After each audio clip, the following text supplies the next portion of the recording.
Welcome, everybody. I'm talking to the internet and I'm talking to everyone in the room. Welcome. Thanks for being here. We're coming to you live from La Center, Minnesota in the 4-H building here. This is our monthly MnSTAC forum. My name is Ryan Murphy. I'm with the University of Minnesota in the Urban Forestry lab there. So today we will be hearing from Shane Bugeja, who is with University of Minnesota Extension. He's been with Extension since 2017, and I will let him introduce himself a bit more to you.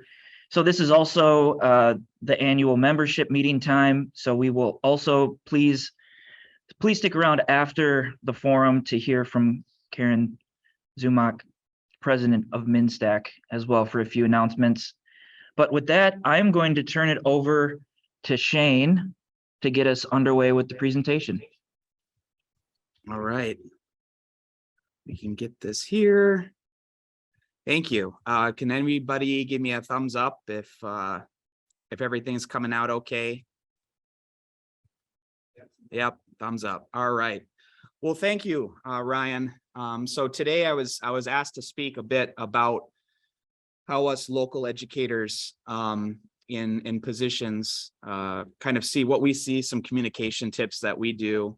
So a lot of my talk is going to be, you guys are the content experts, but so a lot of my talk is a lot of it might be not new to you. You might be using it already, but this is something that I would not only present with you guys, but also fellow educators of mine. So let's see if we can get this here.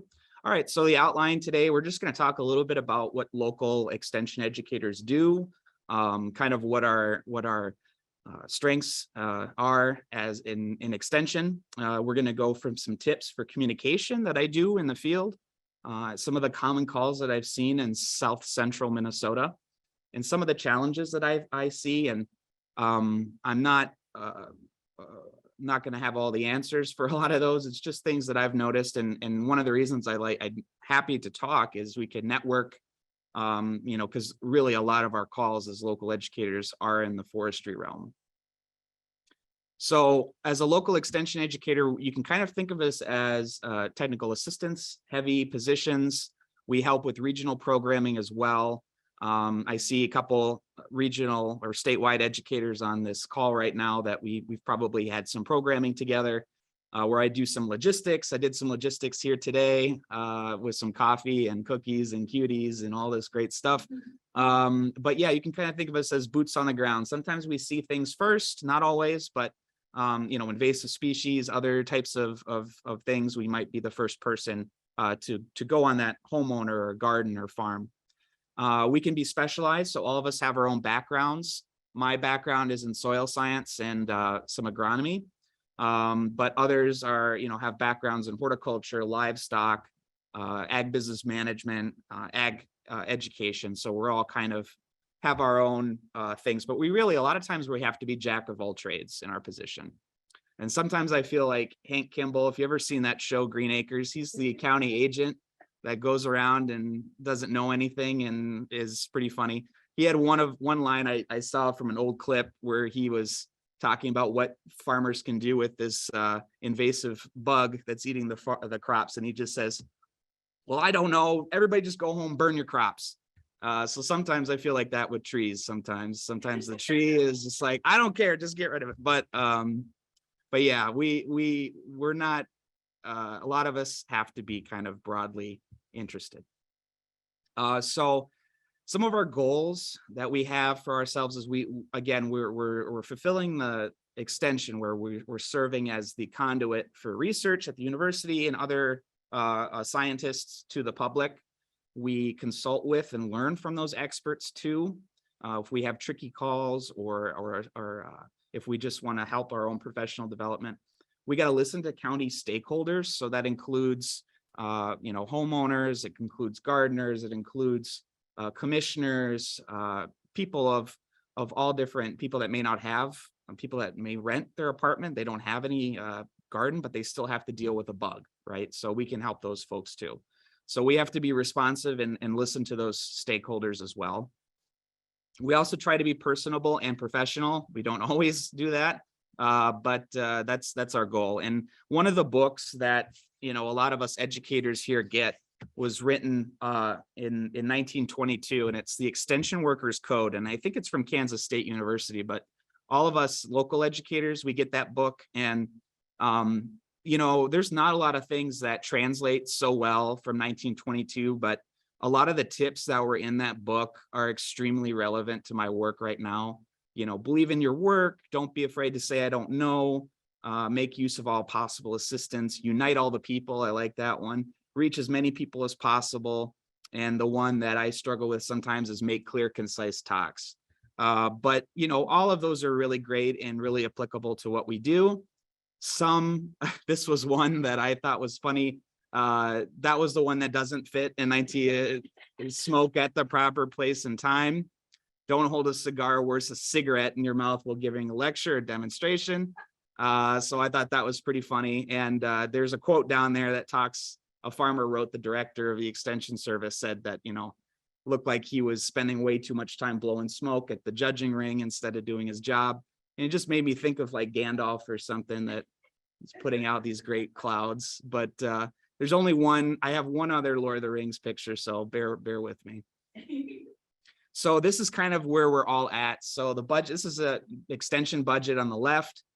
And then the state of Minnesota on the right. In each of those maroon counties are covered by a local AF&R educator. So somebody like me, there's jobs that have that have a little bit more local foods or other types of things, but by and large, those counties that are highlighted there have somebody like me that could theoretically help somebody out with the tree call. And one of the things that's different from maybe a statewide or a regional educator is that we have counties that directly fund us. So yes, 4-H gets the lion's share of county funding, but that's most of my salary, most of my things are county funded. And that's why we have to be accountable to our stakeholders and try to have programming that fits our region. So we work with a lot of partners, state, federal. We work with, grower organizations, farmer organizations, county government, work with a lot of folks. And some of the main categories, so this is going in the technical assistance realm. So what calls do I get at the office? Obviously, a lot of them are urban forestry typically. About a third of my calls are forestry. We get a lot of bug questions, a lot of insect questions, both inside, outside, identification help. We work with farmers as well with their issues, and horticulture too, also a major one. So I'd say, and finally we get some really crazy calls. So this last photo was a Cuban tree frog, we believe, that hitchhiked on a florist shipment in Mankato. So we had to talk to the animal. We had to talk to I don't know, it was probably the DNR. We had to do the U.S. Fish and Wildlife Service to report all of these things. That was an interesting one. It was a really nice frog, but we get crazy calls all the time. And I'll show you another crazy call that one of my colleagues got later. But a lot of my job, like I said, is trees, and I see dead trees. I see poorly planted trees. I see a lot of times people call me not to brag about their tree, but to talk about, why is it dying? So unfortunately, I do get to see a lot of particularly certain varieties of trees that tend to get more calls than others. And, maybe that could be helpful to you guys and your work, but, these are all one. So the left and the middle picture are in Mankato, not too far away from my apartment. If you go on Adams Street, near going towards the new gas station, you will see a lot of improperly planted trees. The one on the far right there was an emerald ash borer tree that I found in the town of Sueur. So going down to tree owner communication things and that I would tell other local educators. This is Gary here working with a stakeholder this year, Gary Wyatt, our forester in the Mankato regional office. So one of the three things that I kind of lump it together is practice patience, you tell a story, you listen to one, and you want to be a resource. So those are the things I would tell a local educator. It's very easy to get frustrated with tree owners. You know, a lot of times I go on Reddit, and there's an arborist subreddit, and sometimes people talk about their trees and how they're sick. And there's a lot of people that can get angry when somebody posts a question, but you know, it may not be obvious whatever's wrong with their tree. A lot of times homeowners, this is totally new to them, and we have to be understanding. And it can be hard when you're dealing with the same call over and over and over again. But you know, you just keep that, be mindful when you're out there, and try not to lose your temper or be kind of condescending and grumpy. You can catch yourself doing that sometimes. But you know, when you do go to a homeowner's place, it could be good to have multiple options for them. You give pros and cons. And if you give those options to somebody and they really want to do it another way, you're not there to force them. My dad would say, you bless it and you release it. So you give them multiple options, you give the pros and cons, and then the homeowner will choose it. You know, and a lot of times, kind of going on the frustration sometimes with clients is they might hear hoofbeats and think a zebra instead of a horse. So sometimes people have really kind of elaborate things they have in their minds about what's going on with the tree and why it's sick. So sometimes they can get pretty outlandish, and you got to bring them down to earth a little bit. You don't want to indulge them too much in pretty crazy stuff. That's another thing I see people get wrapped up in.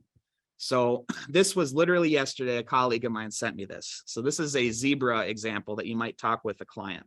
So a client brought this hackberry leaf that had maybe a nipple gall wasp or a nickel psyllid. And okay, and the person thought, oh gosh, this is killing the tree, right? So they got it in their minds that it's killing the tree. My colleague goes out there to take a look at the tree, and she found this. Not sure what's going on there, but I'm sure that the galls are not the main issue that this hackberry has. We're still not quite sure why there was maybe an alcove that was cut or after storm damage. It may even have some fungus growing on it already. But it was really odd after, because this person had a theory about why the galls appeared on the leaf and said, you know, should these be tested for chemtrail toxins and things like that. This is real. I wish I could say this was a joke, but you know, that's where I tell people not to indulge a lot of kind of these things. Just say, hey, you know, there are issues with the structure of the tree that might be causing the health of the tree to falter. Those galls are not a sign of a crazy destroyed environment. On the contrary, they could be a sign of biodiversity in the landscape. You've got different types of insects that are all living off the hackberry. And so it's not a thing to be scared of necessarily. Maybe the structural integrity might be scary about the hackberry, but you know, that's kind of how I would reframe it. And some people, you know, they're going to be adamant about that. And you said, okay, I've given you the information, bless it, release it. And these are other things that I occasionally get frustrated with people. My gosh, gypsum. How many times have I seen gypsum cures? Soil cures everything. You can throw Epsom salts in there too. Those types of things, they have very narrow uses, but there's a lot of stuff online that gets people worked up about applying gypsum and it'll cure everything. As a soil scientist, kind of makes me cringe with some of those. But another thing is fertilizer. People get an idea in their head that when a tree is sick or when they see something wrong with the tree or when they're planting it, it needs fertilizer immediately. It needs it. They just do, because we take vitamins, the tree will love it. It'll be good. So yes, sometimes there might be cases where you use fertilizer, but I think a lot of homeowners might apply it just with no soil tests, no concept of what they're doing. So sometimes, education on the soil science side of things bleeds into tree care, bleeds into horticulture care. And then of course, pruning sealers, kind of on that same thing. The tree's hurt, I have to help the tree. But and there is a time and a place for that with oaks and oak wilt, but you do see that a lot with homeowners. Those three things I see a lot of. You might see it in your line of work too. So again, try not to lose your cool, calmly explain those things. And this is another thing where it's like, be flexible with your technology and accessibility. And I'm not sure all the positions that you guys work with, and a lot of you guys are probably already doing this and are aware of it. Increase your reach, get out of the office. If you guys are doing webinars, it can be really helpful to manually caption them, especially if there's more scientific terms or botanical terms that you're using that won't translate well on Zoom auto captions or YouTube auto captions. That's one thing that it takes a lot of time, and sometimes you can't, but if you do have time, I highly recommend it. A lot of people might be have hearing difficulties or comprehension difficulties, and captioning accurately is very important.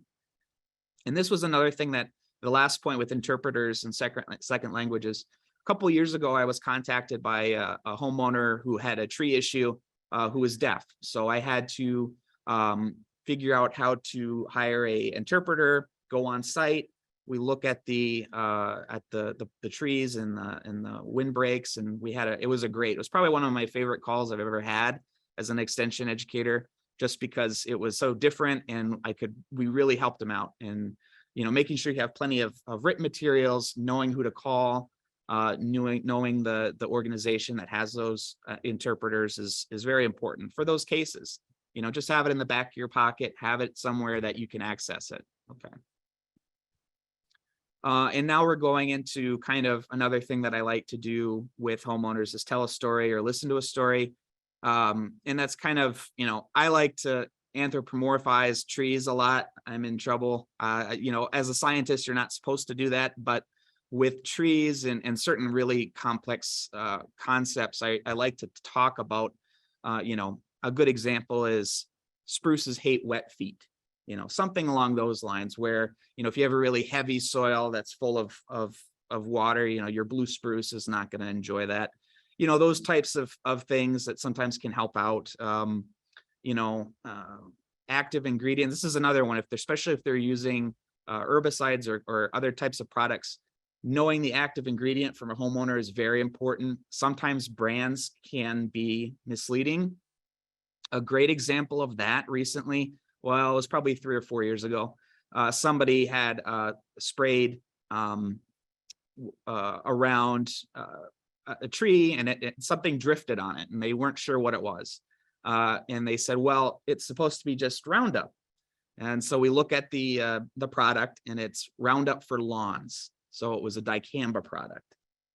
So, sometimes when people just say, oh yeah, just apply, Roundup or triclopyr or whatever, they have to make sure that when they're doing that product, the active ingredients, what it says it is. Also, kind of when I'm on calls with people, a lot of times folks will say, oh, it's my pine tree, it's sick. And when I go out there, it's a spruce. So a lot of times you just got to be aware. Sometimes people might say pines or conifers, and all conifers are pines. Some of those things can be helpful to know, kind of to clarify when you talk to a homeowner. And you can talk about, can you roll the needle in your finger? Is there a bundle of needles?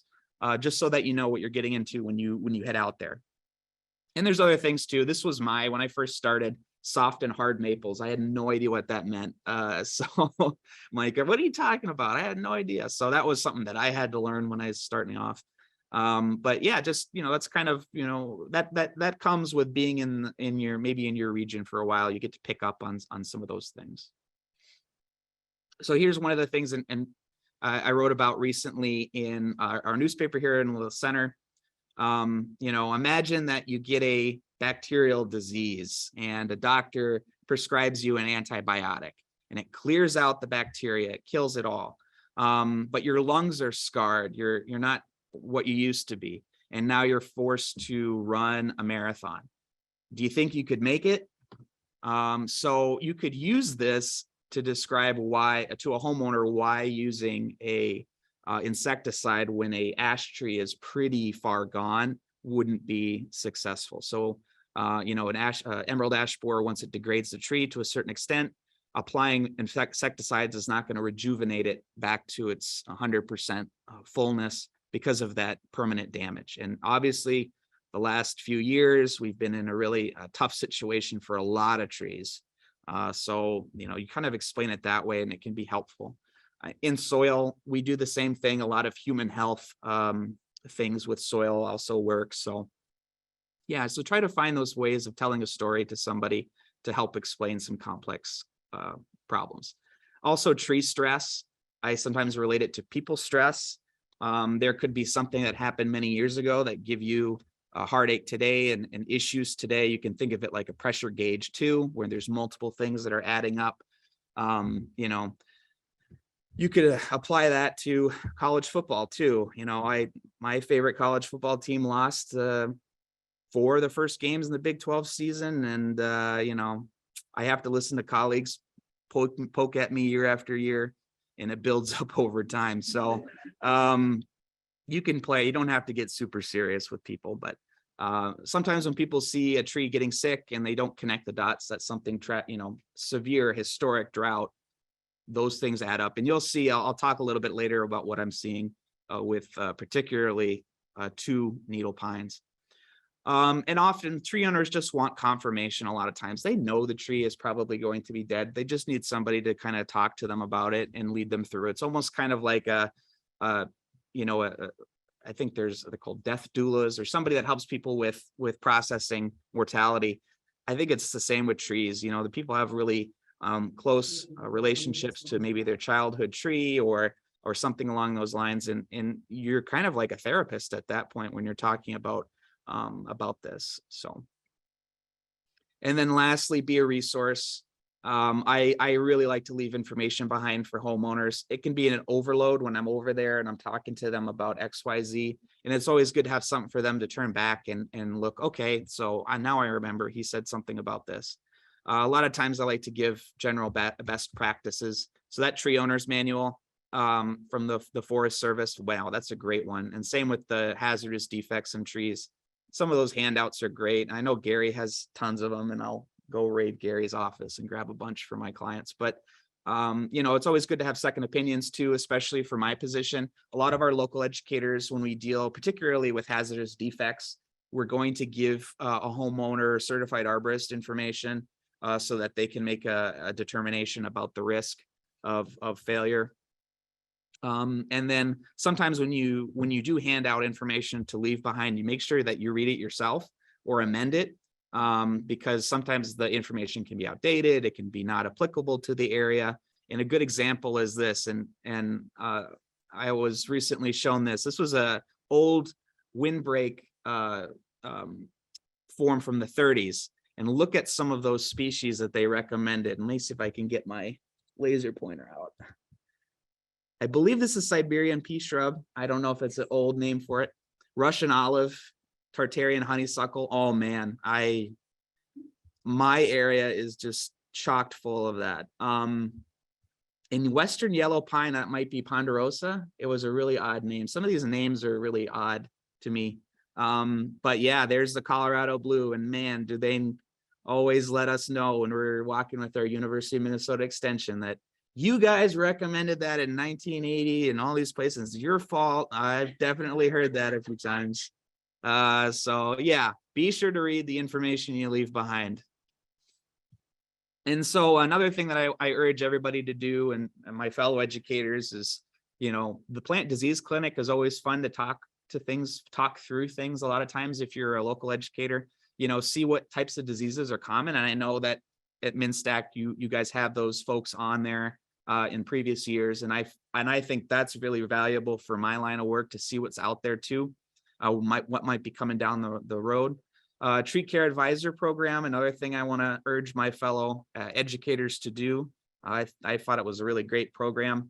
And then looking at doing forest programming or tree programming with rural stakeholders. And we found a lot of interest with some of our Windbreak programs with the planning and zoning people, yes, but also feedlot officers, because a lot of times with feedlot officers and there might be an odor windbreak and they're not quite sure what to recommend for trees or where to send people. So sometimes that could be kind of an interesting audience that we can target, these kind of commissions and zoning people. And then underserved audiences, obviously, and you guys, I think, are also up on this too. You know, food forests, community farms, there's lots of people in urban areas that don't have access to green space, which is horrible. But there's also some partnerships, you know, I think with SNAP Ed and Master Gardeners, there's a lot of reach that we can do to underserved audiences with how important trees are in urban trees and keeping them healthy. So that's basically going on my communication list. Hopefully you picked one or two things out there. I'm sure a lot of you guys are doing that already, but this is kind of what I try to do when I'm out there. Now we're going to get to kind of what I'm seeing in my area. So that's kind of the spot that I'm working with. So Sueur County and Blue Earth County are quite different in terms of their biomes. Blue Earth County, a big chunk of it was in tall grass prairie. Sueur County was mostly forested. So you do get different soils and different issues occasionally, but that's kind of where I'm operating. So take it with a grain of salt. It may not be applicable to other parts of the state, obviously. So not surprisingly, abiotic, poor planting issues, maintenance issues, soil, picking the wrong tree for the wrong spot. Those tend to be the really common issues. And then yes, extreme weather, so drought. And then the biotic problems, I'm seeing lots of diseases on conifers, particularly. And then of course we have invasive species, and you guys know that these feed on each other, make it more likely that these things can occur. So here's some of the fun things, the abiotic issues that I see. That's probably planted a little too deep. And, you know, we've got construction, we've got windbreaks and soil mismatch here with this Norway spruce. You know, a lot of birches that are put in high alkaline soils in residential areas are showing lots of chlorosis. And that goes for maples too. I've been seeing quite a bit of that. And this was taken when I was doing our field day at the Tree Care Advisor program, that girdling root.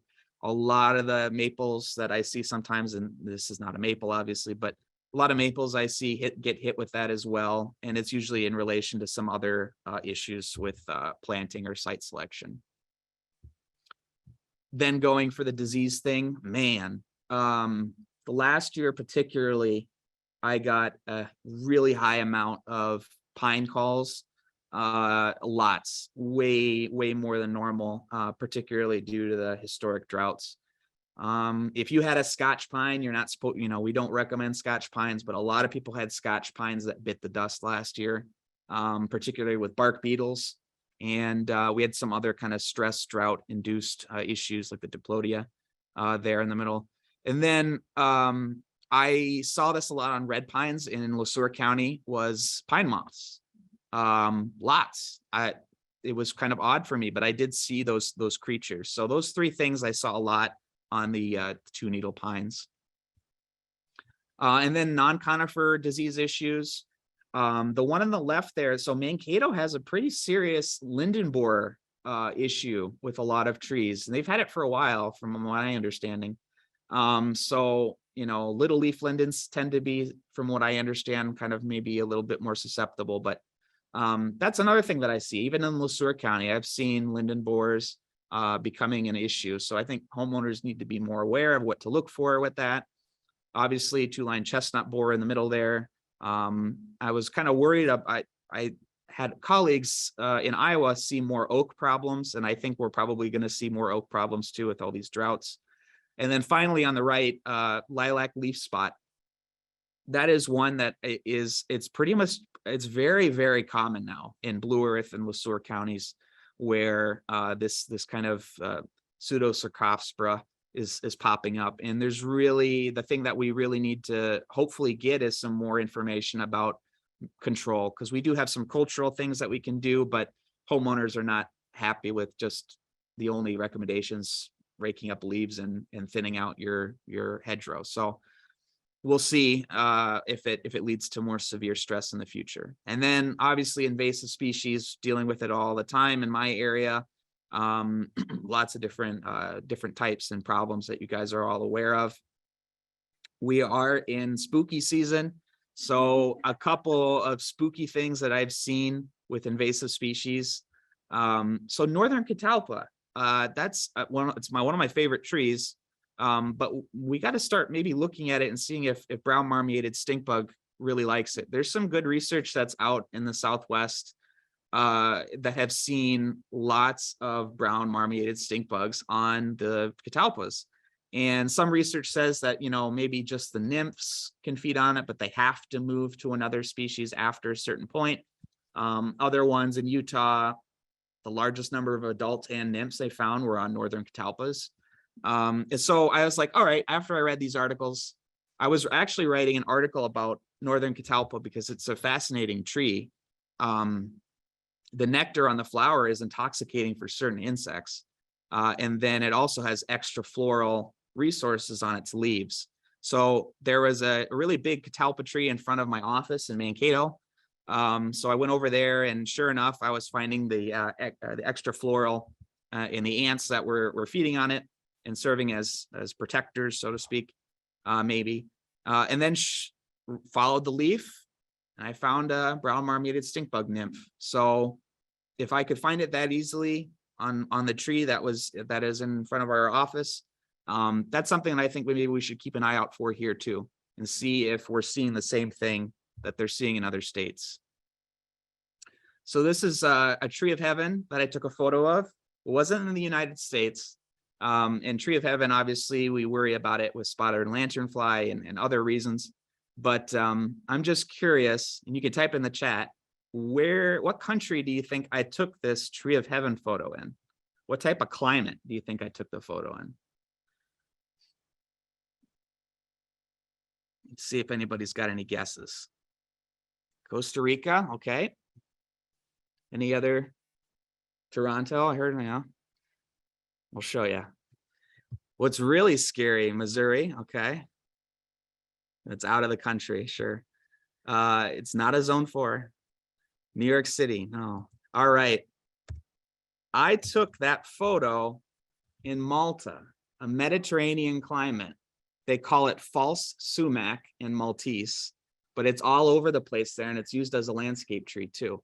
But the fact that you can have this much issues in Pennsylvania, New York City, they've found it in Minnesota before. I just think it's fascinating to have a plant with that wide of a range invading all of those environments. So that's a spooky thing. So there you go. There's Halloween spookiness. So we're getting to the end here. So these are the needs that I see in urban and rural forestry. And this is not new. Access to native species. I think looking at some of the talks that you had with industry, yes, they follow consumers' desires. They have some interest in doing native. But so I have a picture here of a Eastern Wahoo native burning bush. Where would I get that? If I wanted to get Eastern Wahoo, I live in Mankato, where would I get that? What place would I go to? What nursery? It's not going to be at the SWCD tree sale, you know. There's one place I know, but that's in Iowa. Landscape alternatives, yeah. But see, the issue is but if I'm here in La Center, or if I'm here in Mankato, where do I send those folks to get some of those native species? I think that's an issue. We don't have a ton of those types of nurseries out there. And there's not a lot of information online from, as an extension educator, if I was going to try to start a tree or propagate it myself, what resource is easily available for a homeowner to look at and see, okay, I can try that. I can try planting in the fall or something like that. Kind of along those lines, how do I connect rural and urban people that may not be in the exurbs or the suburbs or the cities? How do I connect them with experts, certified arborists? There's some dead zones around here. You know, Le Sueur County is kind of in the borderlands. We have some folks that are in Jordan and other places. But, you know, if you're not kind of in a zone where a certified arborist is going to visit, that's kind of, it's not great. And then finally, kind of looking for funding for individuals. So a good example is a lot of rural homeowners, they have landscape trees just like everybody else. And they have emerald ash borer that's causing havoc in their fields and farms too. There's no help there's no grants or cost share, or very few. for folks that I talk to.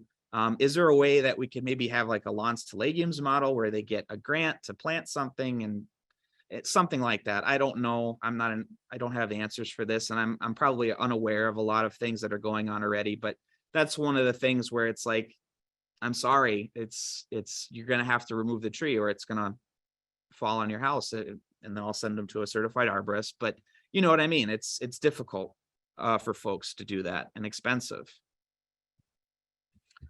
And that is my talk today. So, and these are photos. This is from Blue Earth County. There was a really nice chicken of the woods that was growing. It was just a few days, let's just say a week or so after its prime. But it was funny because not only was the soil warm from the decomposition of that elm tree, I think it was an old elm tree, that we found these picnic beetles that were feeding on it. And then I saw a parasitoid wasp that was going after the picnic beetle's larva. So it was just a cool thing I found.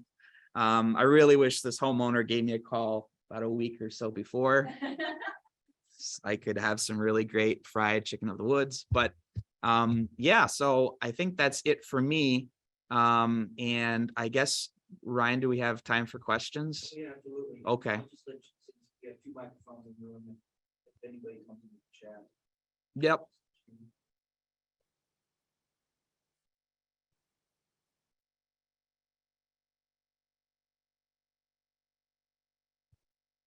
There were also a couple extra. Mm-hmm. But yeah, you see Yeah. there. Yep. Good to know. Good to know. Yeah, I know the one that I was thinking of was Iowa native trees and shrubs. That was one that I had known.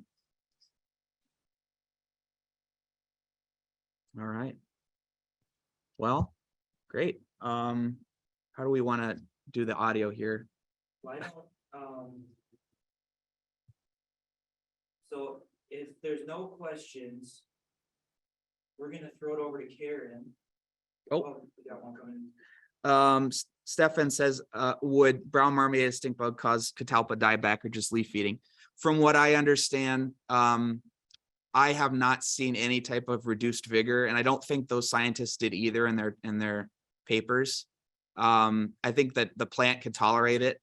It's just the worry is, can those brown marmorated stink bugs jump to another more susceptible plant? And I can't prove it, but we do have crab apples that are near the Catalpa tree in my office in Mankato, and it did have an adult that was feeding on it. That was later after in the year from where those nymphs were that I found on the Catalpa. So anecdotal evidence, but anecdotal evidence that seems to support what the other scientists found, but which sucks because I like Northern Catalpa, guys.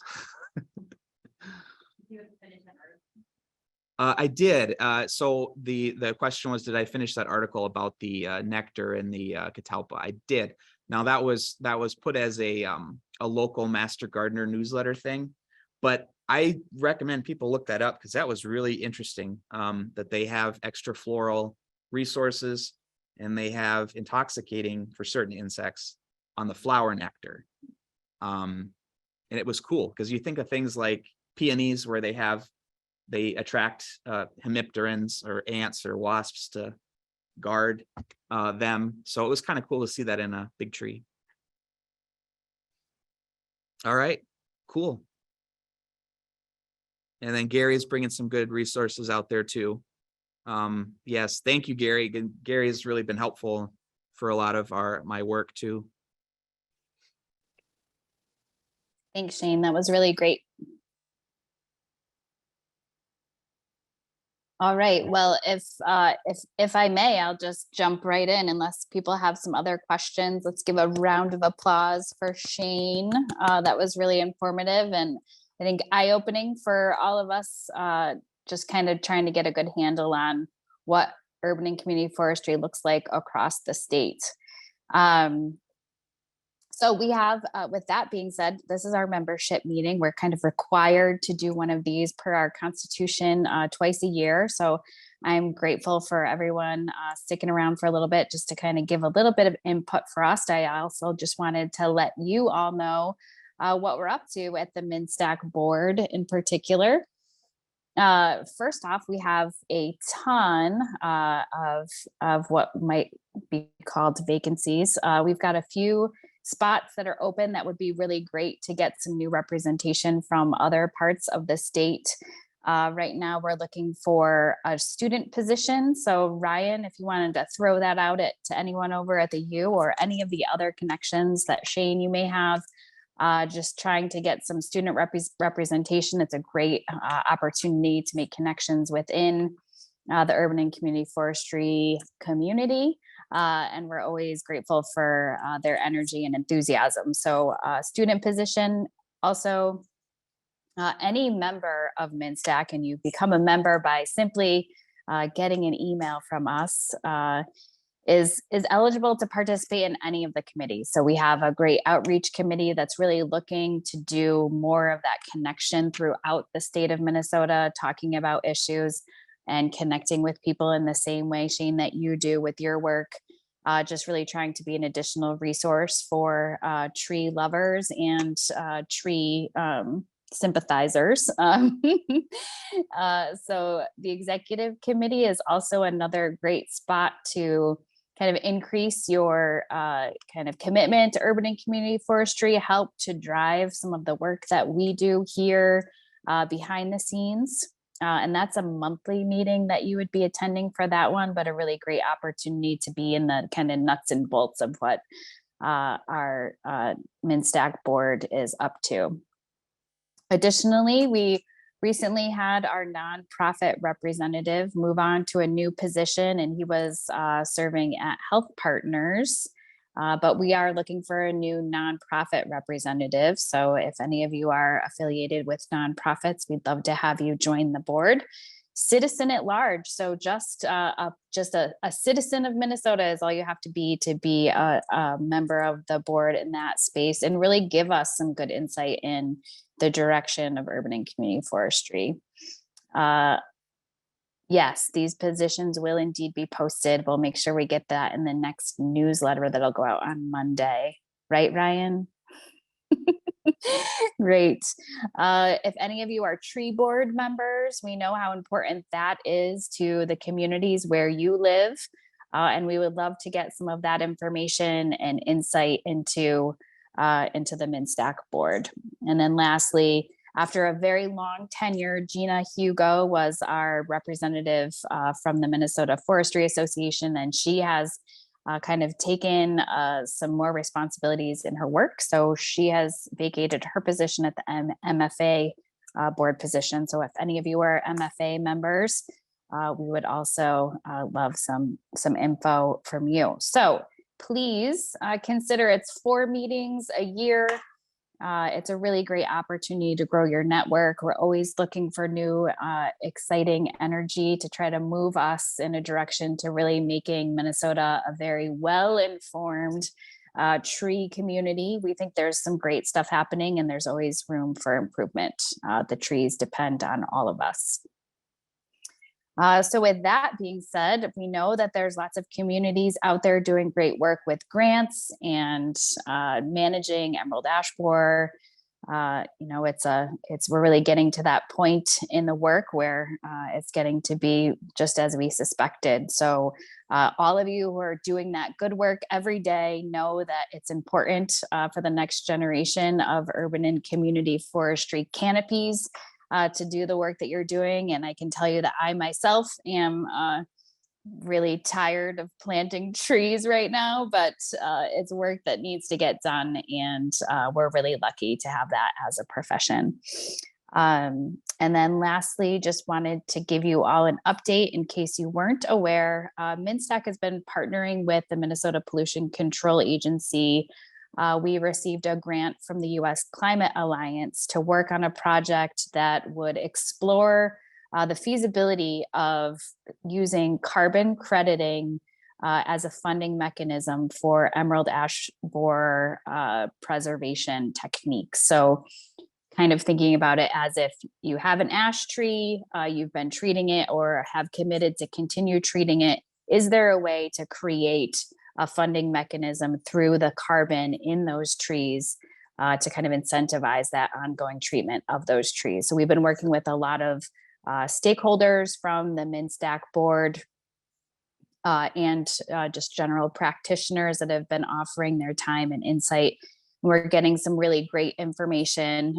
We will be sending out a survey to all MnSTAC members that is kind of part of this work, just to get a general sense on how we can create this protocol for crediting for emerald ash borer. So trying to make a little lemonade out of the lemons that is emerald ash borer, and hopefully providing a new opportunity for funding, not just for emerald ash borer, but other pests that may come across the urban and community forest tree canopy in years to come. So really looking to have this be a national strategy that could be available for practitioners to keep those trees around, because we know those big trees make a big difference.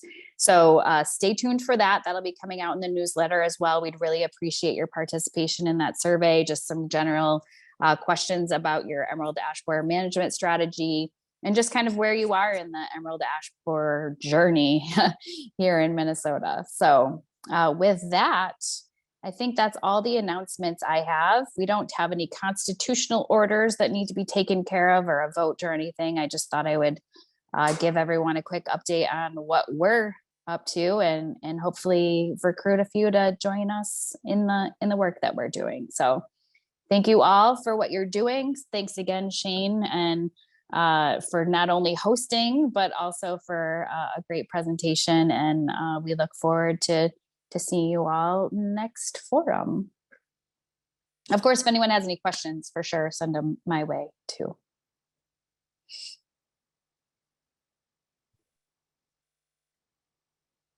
Awesome.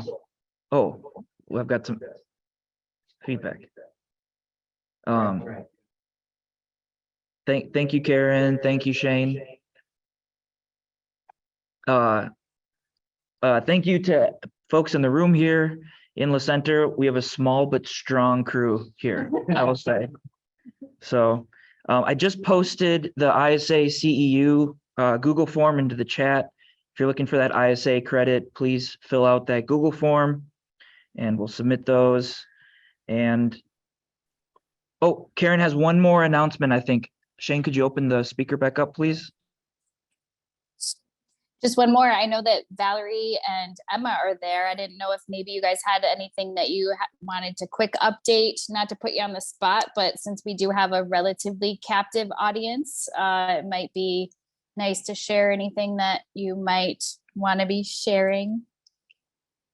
Sure, yeah.